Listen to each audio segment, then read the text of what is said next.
you do get looked at. And sometimes it's hard for me to judge if people are looking at me because they want to look at the designs or if they're looking at me and judging me. I work in quite a corporate environment, so I have to be covered up and I wear a shirt.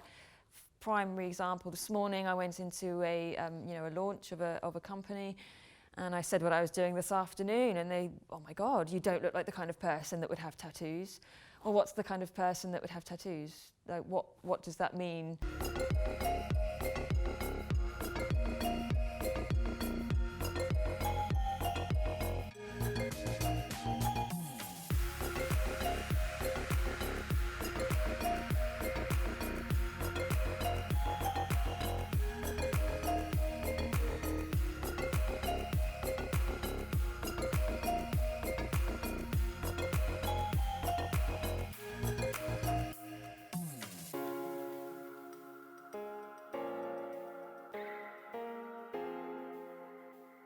I'm Amelia Marshall. My name's Amy Boys. My name's Jana. My name's Armin Hudsmith. My name is Sheridan. Jordan Winter. My name is Christy Davis. My name is Gabby. My tattoo is a sunflower on the back of my ankle. The tattoo in itself is just a triangle shape, not filled in. It's pretty much just an outline of a triangle. So it's a lotus flower on the side of my ankle. That is a headless octopus. This thigh, I've got an eagle, a bald eagle. I got my tattoo done just because I was curious to see what it felt like, to be honest. So I'd been wanting it for about a year, and it's basically a symbol of like growth and everything. And I quite like the idea of, the silver lining of something bad happening, being that you grow into like, something better than what you were before. My first tattoo was a kind of like a little immemorial remembrance of my dog that passed away. And it's a strange one in that you wouldn't associate it with a dog because it's just a triangle shape. You think, what is that? Does she love geometry? But really, my dog was an English Bull Terrier, so they've got kind of like a triangular head, triangular face shape, and I thought, well, no one else would know, but the little triangle is a bit of a reminder for me. That means creativity. So, the octopus means creativity, but the idea of it being headless means creativity flows both ways. So being able to, communicate your thoughts both ways and not be just one side is quite important. I keep forgetting how many tattoos, I think 7 now, but I have it's just sunflowers and flowers on my arm that one of my favorite tattoo artists from London did. Her name's Zaya. They're just beautiful and really majestic and big and strong. I like them. This one on my arm, I got it done by my Samoan cousin. So he came over, and in Samoan culture, tattooing is like a really big deal.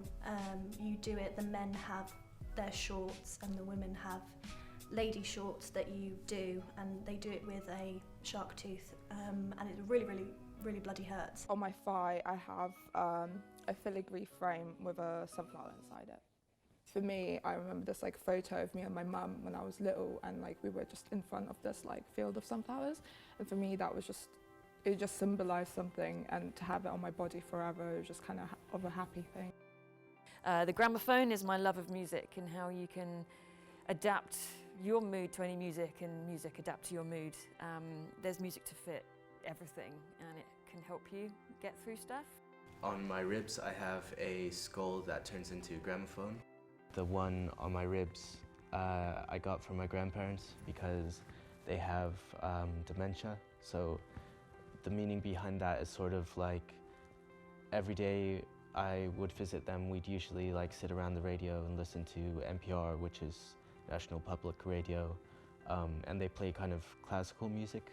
So I figured the gramophone to represent that, kind of the sense that the music would never fall out of their memory, whereas other things might. This one I've got here is probably one of the most significant. It's a sword with wings and then a crown on the top. And last year was a real turning point in my life when I disclosed to my dad some stuff that happened when I was 18. Read into that what you will.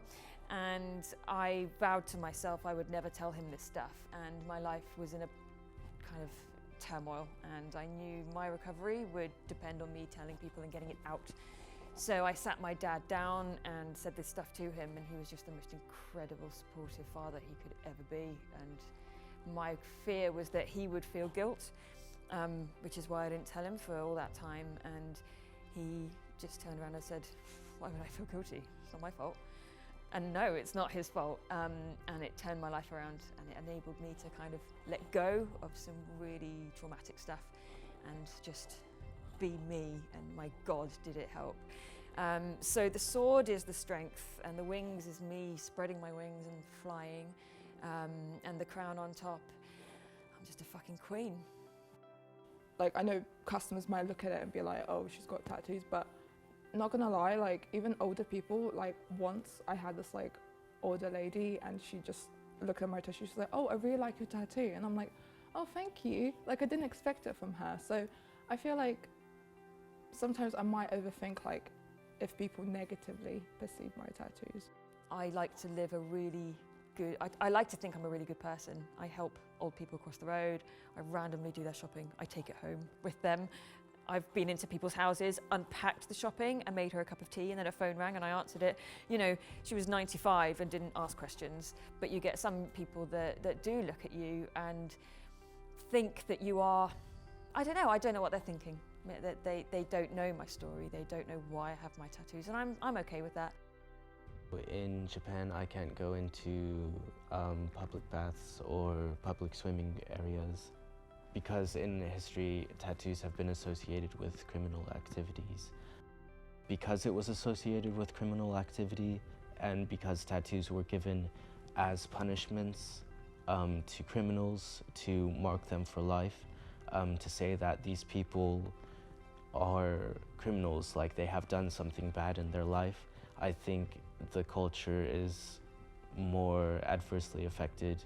I got my first tattoo when I was 15, 16, and in Hong Kong the culture is, if you, like my parents' generation is, if you have tattoos you're in the tribes or gangs and stuff. So I used to be really self-conscious when I first come to the UK and I get both of my sleeves done. I had to wear a long sleeve around my house for like 2-3 years before I can wear short sleeves, because you know my mum grew up in a rough neighborhood, so then she saw things and then she associates it with it right away.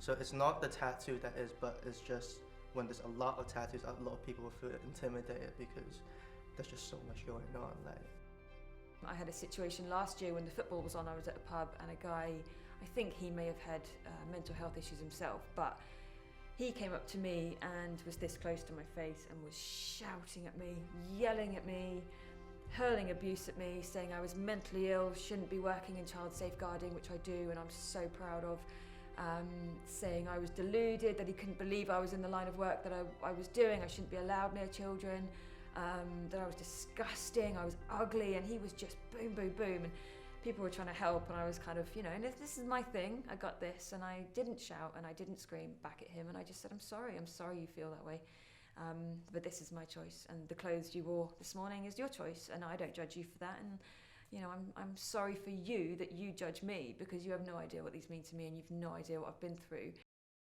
people need to feel confident in their bodies, so do not body shame people with different sizes or different tattoos. Like, just accept who they are, don't give them weird looks in the street, just allow people to embrace who they are and be happy. Like, fuck the haters, is all I'm gonna say. Yeah, that's it.